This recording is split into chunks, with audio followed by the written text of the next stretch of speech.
शुरुआत कहाँ से करते हैं ये इंपॉर्टेंट नहीं होता है, अब चीज़ों को ख़त्म कहाँ करते हैं ये इंपॉर्टेंट होता है। अमेरिका ने ईरान के अंदर शुरुआत बहुत अच्छा किया था लेकिन ख़त्म सही नहीं कर पाया, और सभी लोग ये मानने लगे हैं कि अमेरिका इस वार को हार चुका है, लेकिन ऐसा कुछ नहीं। अभी तो कहानी में ट्विस्ट बाकी है। अमेरिका जो गलती ईरान के अंदर किया है वो गलती नहीं है, वो एक बहुत बड़ा जियोपॉलिटिकल एंगल है।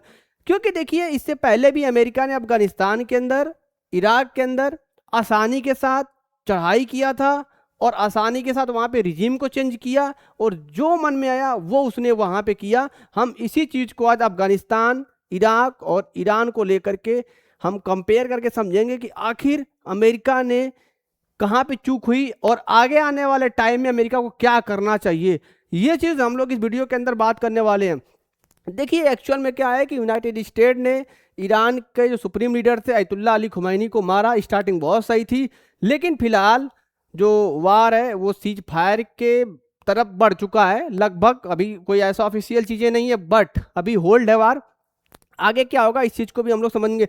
पहले हम लोग समझते हैं कि भाई देखो, अफगानिस्तान के अंदर और इराक के अंदर जो है किस तरीके से यूनाइटेड नेशन ने अपना ऑपरेशन किया था और किस तरीके से अफगानिस्तान के ऊपर चढ़ाई किया और उसे सफलता मिली, वही इराक के अंदर चढ़ाई किया उसे सफलता मिली। देखिए, अफगानिस्तान के अंदर 2001 में लगभग उसने, ये तो है 2001 के अंदर अफगानिस्तान के ऊपर चढ़ाई करता है।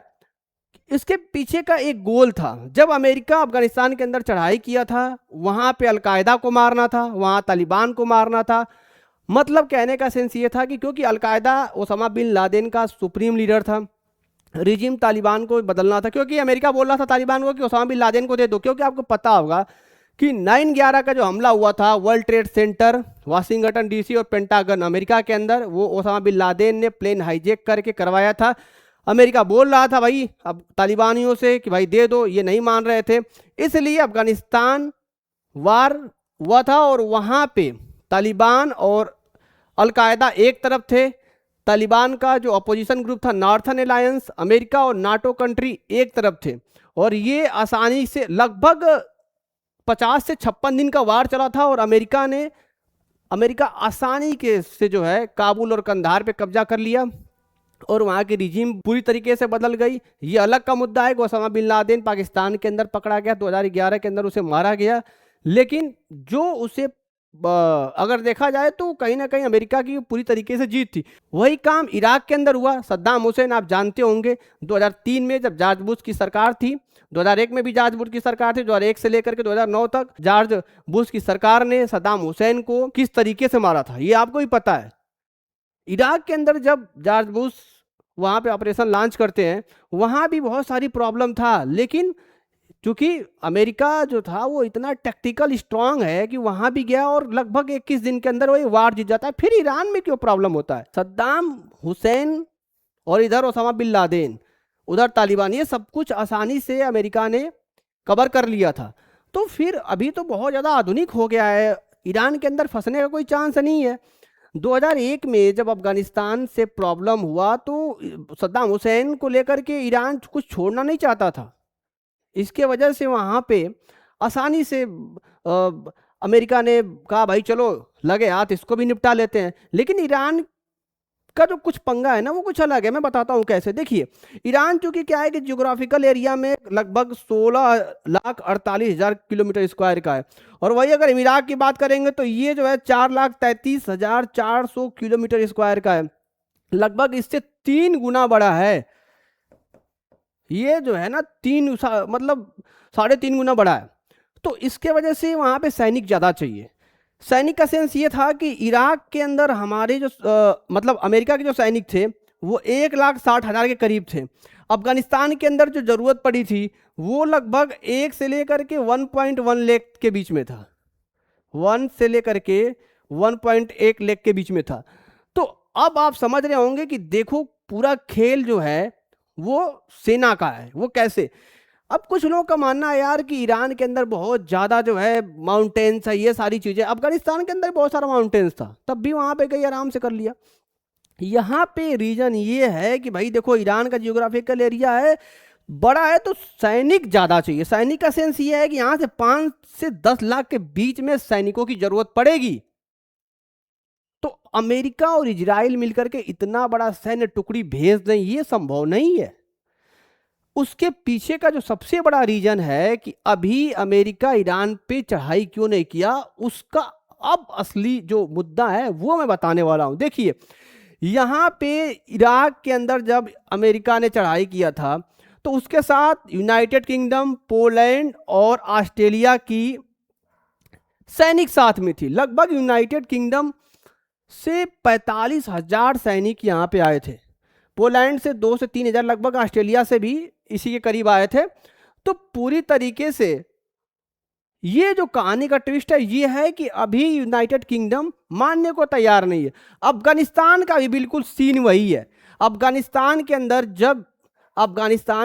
जब इन्होंने चढ़ाई किया तब भी यूनाइटेड स्टेट के साथ यूके, पोलैंड और ऑस्ट्रेलिया की सैनिक साथ में थी पूरी तरीके से। ऑन पेपर 48 से 50 देश ऐसे हैं जो अमेरिका के साथ थे, लेकिन होता है ना, एक दोस्त ऐसा होता है जो काम का होता है और एक दोस्त होता है नाम का होता है।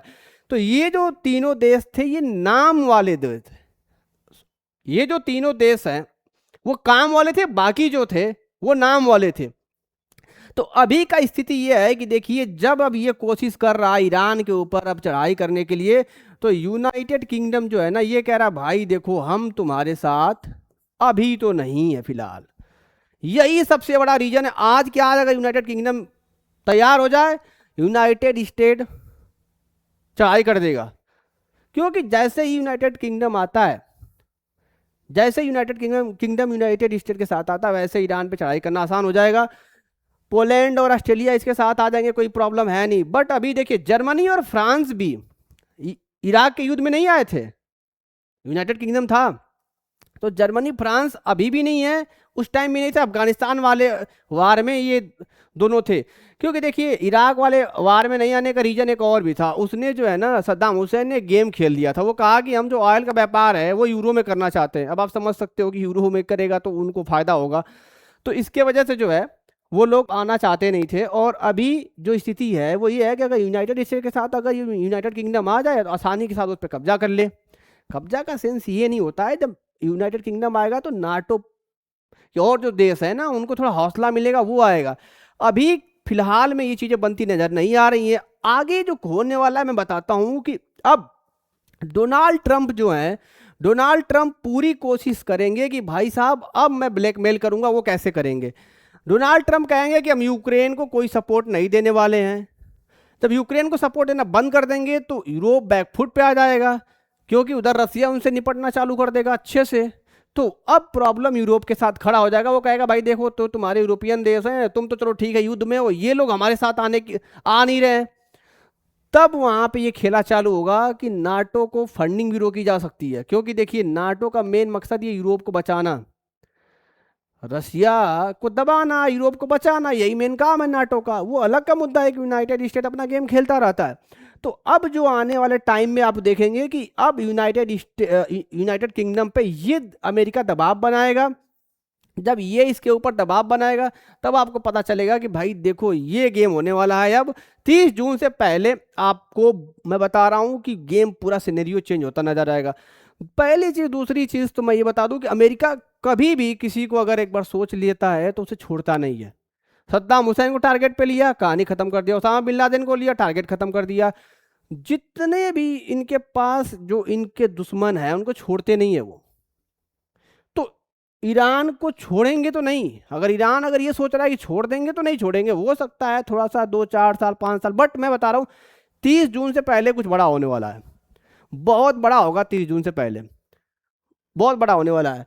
तो प्रॉब्लम क्या है कि देखिए, ईरान के अंदर सीआईए कहीं ना कहीं से फेल तो हुआ। ये सच्चाई है कि सीआईए की फेलियर। सीआईए ने सोचा कि अमेरिका अटैक करेगा, और जो उधर की 1979 वाला आपको रिवॉल्यूशन, जो इस्लामिक क्रांति हुआ था, उसके खिलाफ भी बहुत सारे लोग हैं। उसके साथ भी बहुत सारे लोग हैं। तो जब ये करेगा तो जो अभी जो सुप्रीम लीडर था, जो उसकी मौत हुई है, उससे कुछ लोग ये सोच करके कि चलो ठीक है अब रिजीम बदलने की बात होने, वही चीज़ है कि रिजीम बदला नहीं है, उसको लेकर के ये पूरा यूनाइटेड स्टेट इस पे हमला करेगा। और आगे ये स्थिति आपको नजर आएगी कि सीआईए जो फेल हुआ है ना, अब उसको पूरा स्ट्रक्चर तैयार करेगा, फेलियर जो उसको ठप्पा लगा है उसे उसे चेंज करने की कोशिश करेगा। दूसरी चीज जो इंपॉर्टेंट है कि ईरान का जो आर्मी का जो स्ट्रक्चर है वो कहीं ना कहीं बहुत बड़ा फेलियर का कारण बनेगा ईरान के ऊपर। मैं बताऊंगा कि आगे आने वाली वीडियो में कि ईरान का जो आर्मी का स्ट्रक्चर है वो आईआरजीसी बहुत मजबूत है, नो डाउट कि, लेकिन कुछ प्रॉब्लम जो उसकी है ना, वो मैं आगे वाले वीडियो में बताऊंगा, वही उसके फेलियर का कारण बनेगा। अन्यथा अमेरिका को अभी तक तो ईरान की जो फोर्स है अच्छे से रोक के रखी, जो उसका टेक्नोलॉजी है वो सबको पता है, अभी तक बहुत अच्छा लड़ाई लड़ा है। लेकिन आगे आने वाले टाइम में बहुत कुछ होने वाला है, इसे हम आपको अगले वीडियो में बताते हैं। तब तक के लिए जय हिंद, जय भारत। मिलते हैं आपसे नेक्स्ट वीडियो में।